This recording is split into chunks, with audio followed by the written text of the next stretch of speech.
¿Cómo me ayudo? Ese va a ser el tema que vamos a reflexionar hoy, después de haber pasado la semana pasada por los distintos roles que cumplimos en la vida y anteriormente por las personas controladoras. Entonces, hoy día vamos, de alguna manera, a intentar ahondar en el tema de la ayuda, porque muchas veces sentimos que necesitamos ayuda, ya sea porque nos estamos cambiando de casa, porque estamos en una transición laboral, porque estamos pasando por algún momento difícil en la familia, en la relación de pareja. Hay un montón de ejemplos que nos pueden ayudar a relacionar el tema de la ayuda. Y acá voy a ir directo al grano y al punto central que creo que tiene que ver con la reflexión, que es el que nosotros nos hagamos responsables de lo que corresponde en nuestras vidas. Dicho de otra manera, para yo recibir ayuda o necesitar ayuda, tengo que yo primero intentarlo, tengo que yo hacerme cargo de mí.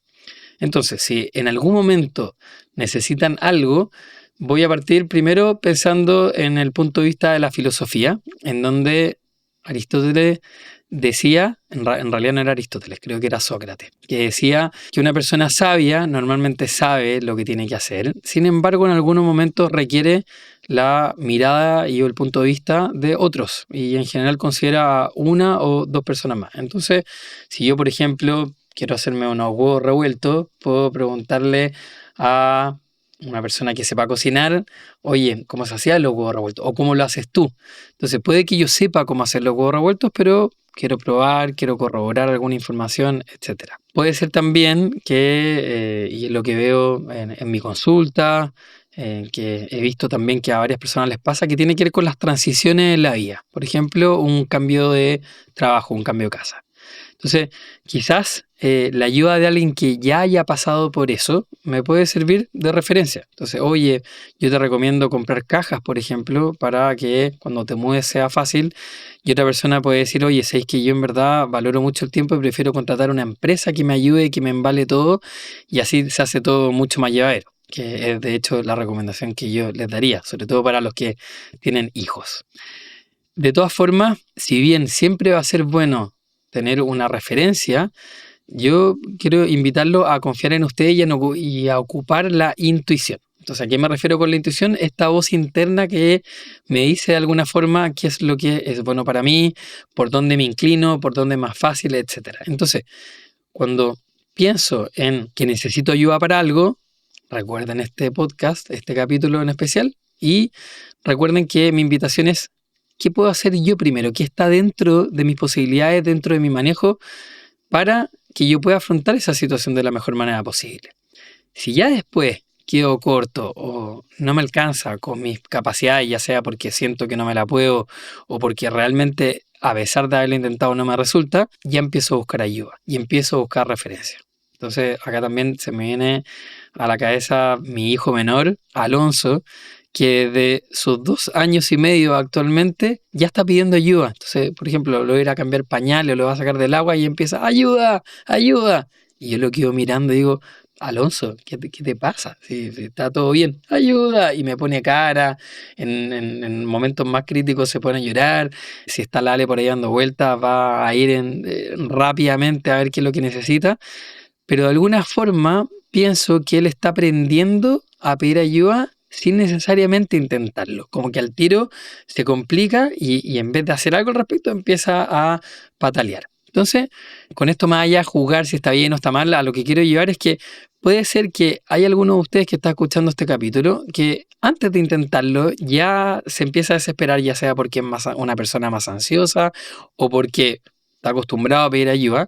Entonces, voy a que no es que esté mal eso, sino que en el fondo reflexionemos sobre el tema de fondo que es ¿qué puedo hacer yo primero? ¿Qué hago yo con las capacidades que tengo, con lo que viene a este mundo de alguna forma? Entonces, hay algunos que quizás van a ser más organizados, hay algunos que si nos vamos al extremo van a ser mucho más rígidos y estructurados, e incluso nos podemos ya ir quizás a un trastorno, al obsesivo compulsivo, a un TOC, pero también puede haber el opuesto, o sea, personas muy relajadas que esperan que la vida les pasen, que no se hacen cargo, que siempre piden ayuda.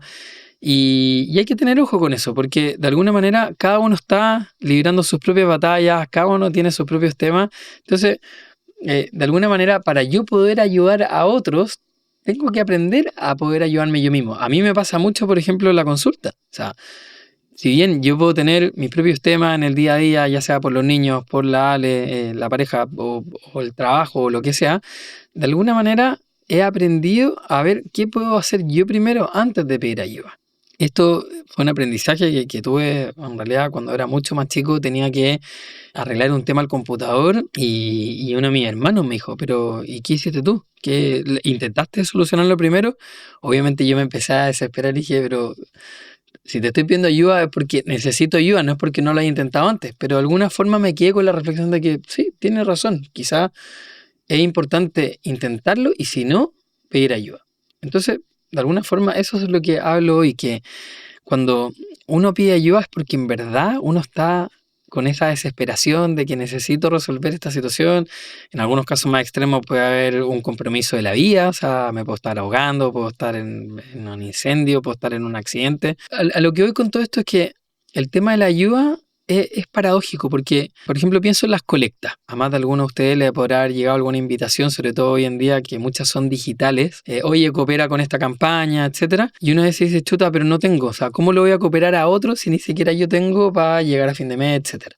Pero de alguna manera también hay una línea que dice que si yo ayudo a otros, también esa ayuda se me devuelve. Sobre todo para la gente más creyente, el dar sin esperar a cambio o el que tú das y se te devuelve incrementado en 10 veces u otros ejemplos, ayuda mucho a esta reflexión porque yo por lo menos creo harto en eso, en ayudar a otros para que también la vida me ayude cuando yo lo necesito. Es un tema más bien energético, no necesariamente tienen que creer en esto, sobre todo los más escépticos y o racionales o que quieren alguna prueba de lo que estoy diciendo, esto les va a chocar un montón. Pero lo que voy es que cada uno va buscando su manera de relacionarse con el tema de la ayuda. Y voy a meter otro punto más. En mi caso, en la consulta, por ejemplo, yo más que ayudar a los pacientes les digo que los voy a acompañar. ¿Por qué?